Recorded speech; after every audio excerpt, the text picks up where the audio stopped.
In tonight's primetime focus, bailing out an autocrat. It's not every day you see the sitting vice president campaign for a foreign authoritarian leader, but that's what's going to happen this Tuesday when J.D. Vance heads to Hungary to campaign for Viktor Orbán in the country's parliamentary elections. A far-right strongman who's led his country for 16 years and whose economic policies caused inflation to nearly hit 25% at one point.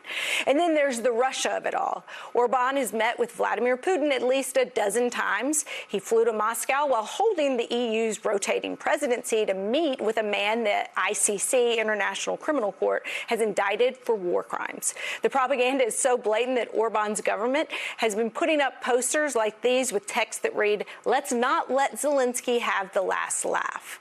But after 16 years in power, the end might be coming for Orbán. Most reliable polls show his party is facing an uphill battle against the opposition candidate. So you might be asking, why is Vance doing this? Why is our government trying to elect a far-right strongman while we're on the precipice of disaster with Iran? That is a great question, and we will discuss it in just a little bit.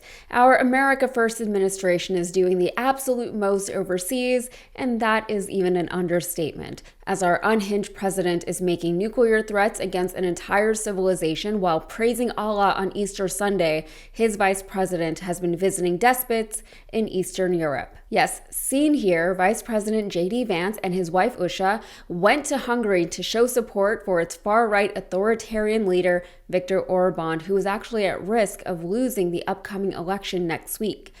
And I don't know why Usha is dressed like she's walking in the procession for her son's wedding. She went full mother of the groom at just 40 years old for some reason, but I really hope that she's happy with all of the choices she has made in her life to land her exactly where she is today. The Vances being in Budapest for the express reason of supporting Orbán is bad enough, but to make matters even worse, a phone call has been leaked revealing Orbán sucking up to none other than Vladimir Putin. So the way this is looking is Orbán asked Putin for help in his election, and then J.D. Vance turned up. Did Putin decide to send J.D. Vance to help Viktor Orbán? I don't know, but that's just what I'm seeing. As I'm sure you all know, Orbán has been the leader of Hungary for 16 years, and the Hungarian people finally have a shot of getting rid of him next week. Not if Trump can help it, though. Trump loves Orbán because Orbán loves him, and Trump even admitted last week to something the rest of us already knew. He admitted that he is very easily seduced with flattery. My friend, great show. I love this guy. He's so nice to me. Every time I watch, and I appreciate. We're not supposed to be seduced that way, right? But I am. When somebody's nice to me, I love that person. Even if they're bad people, I couldn't care less. I'll fight to the end for them. Bloomberg reported that during a phone call between Orbán and Putin from October of last year, Orbán promised to scratch Putin's back if Putin helped him stay in power. Yesterday, our friendship rose to such a high level that I can help in any way, Orbán said, according to a Hungarian government transcript of the call reviewed by Bloomberg. In any matter where I can be of assistance, I am at your service. On the call, Orbán invoked an old fable where a lion spared the life of a mouse, so the mouse later helped the lion to escape capture by chewing through its net. So here, Putin is the lion who has been self-trapped by the net of its own attempted invasion of Ukraine, and Orbán is the mouse who promises to be Putin's unlikely, small but decisive ally who will help free Putin from himself. Orbán also said that he wanted to hold a supportive summit for Putin and his invasion of Ukraine in Budapest. He wanted the United States to be a part of that summit, but the summit never happened. But what did happen is JD and Usha showed up in Budapest. They're supposed to appear at a rally with Orbán sometime today. It's probably happened by now by the time you're watching this. Orbán's opponent is a center-right candidate who promises to connect Hungary with the rest of the world and move away from such a kinship with Russia as Orbán has cultivated. Another layer of controversy with Orbán and his relationship with Putin is that Hungary is an EU member nation and Russia is not. There is evidence now to suggest that Hungary's foreign minister has been leaking confidential information to the Russian foreign minister regarding the EU. So essentially, through Orbán, Putin has had a seat at a table that he was never invited to sit at. Without Orbán in power, Putin would lose his EU connection and whatever influence he had there, and who knows what that would mean for Trump in this administration. On the leaked phone call between Orbán and Putin, Putin suggested that the Russian foreign minister meet with U.S. Secretary of State Marco Rubio for some reason. Whatever any of it means for the U.S., the possibility of Orbán losing to an anti-Russia challenger is enough of a threat that Trump and/or Putin decided that it was worth the effort of sending J.D. Vance all the way to Budapest to stump for Orbán. Or all of this could be because Trump is easily seduced by flattery. Orbán and Putin also praised their mutual friend Trump during the call. The Hungarian prime minister said he appreciates Trump's tornado-style business approach, with Putin saying the 79-year-old moves forward like a tank. So with all of that in mind, let's revisit that original question. Why is our government trying to re-elect a guy like Viktor Orbán when we clearly have so many other things to worry about right now? Well, this is Ann Applebaum. She's a writer for The Atlantic, and she says that Orbán is waging, quote, cognitive warfare on a new scale against his own people. Let me begin answering that question by saying who Orbán is and what he represents to J.D. Vance.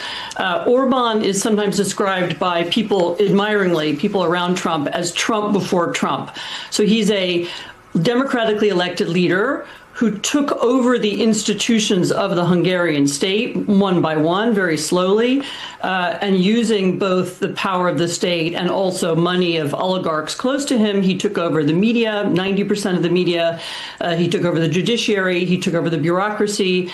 And he's managed to continually change the constitution and manipulate elections and politics in Hungary so that he's stayed in power for 16 years. And in the recent years, he's done that with a lot of help from Russia, from cheap Russian oil, and also help from Russian-style propaganda. She goes on to say that Orbán is using that Russian-style propaganda to convince his constituents that Ukraine is an essential threat to Hungary. This is a very right-wing thing that we see happen. When they can't campaign on the good things that they've done for people, and when they have no plans to do any kind of good things for the people, they run fear-based campaigns. They demonize a group of people. They tell people that this particular group of people is to blame for all of their problems, and this group of people is now coming for you. And people believe it, regardless of how irrational any of it may be. For example, why are Republican voters so scared of transgender people who, as a people, don't actually hurt anyone? Why are they not scared of billionaires despite all of the negative impacts they deliberately inflict on the world and its people? It's just propaganda. For the Hungarians, it's the Ukrainians, the same Ukrainians who have been fighting for their lives for the past 4 years. Those are the same people who are now supposedly about to go on the offensive against the Hungarian people for some reason. And it would be great if it was not working, because that would give me some hope that perhaps our own brand of propaganda will soon become less potent.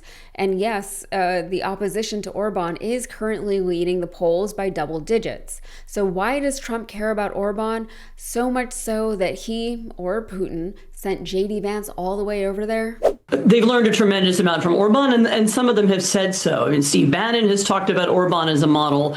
Mainly what they've learned is that you can be democratically elected. Remember, Hungary was an electoral democracy. It still has elections. That's why we're having an election on April the 12th. But even from the position of leading the country, you can capture the institutions. You can take over the bureaucracy. You can take over the judiciary. You can use your friends in business to dominate media. And I think those are all tactics that the Trump administration admires and would like to bring to the United States, and is indeed already bringing them. And so that's the reason why Vance is going to Budapest, because they see Orbán as a kind of model, as a colleague, as someone they admire. And if he loses, that they see that as bad for their own authoritarian project.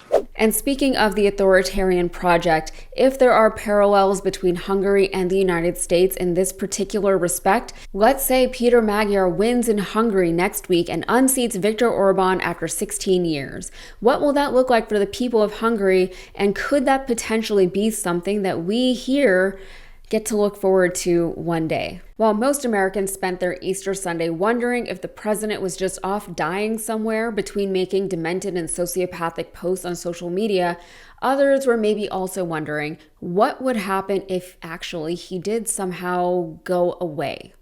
The way it works is that the vice president would step into the role of president. We all know that, but something about this whole administration feels different. It almost feels as though if and when Trump is finally out of office, however and whenever that happens, the whole administration would crumble around his demise. The base can't be sustained without its charismatic cult leader sitting right up at the front. The three branches of our government have become so weak during just this 1 year of his presidency. Our international relations have been torched and will need to be rebuilt. Our economy was deliberately tattered and tarred. People can't find jobs. People can't find stability. People can't find food that isn't poisoned. And the billionaires and soon-to-be trillionaires who have been enabled and empowered by this administration continue to run amok amongst us without any remorse or obligations to the people of the world that they are usurping. When Trump was running for president the second time, one argument we kept hearing from his supporters was that the never-Trumpers are overreacting to everything we believed would happen as a result of Trump's presidency. It's just 4 years. That's what they kept telling us. Unfortunately, a lot of damage can be done within, as we've seen, just 1 year. And that damage takes much, much longer to rebuild. We understood that from the beginning. All right, that is it for me. If you got anything out of this, please like the video and subscribe to the channel for more. Thanks.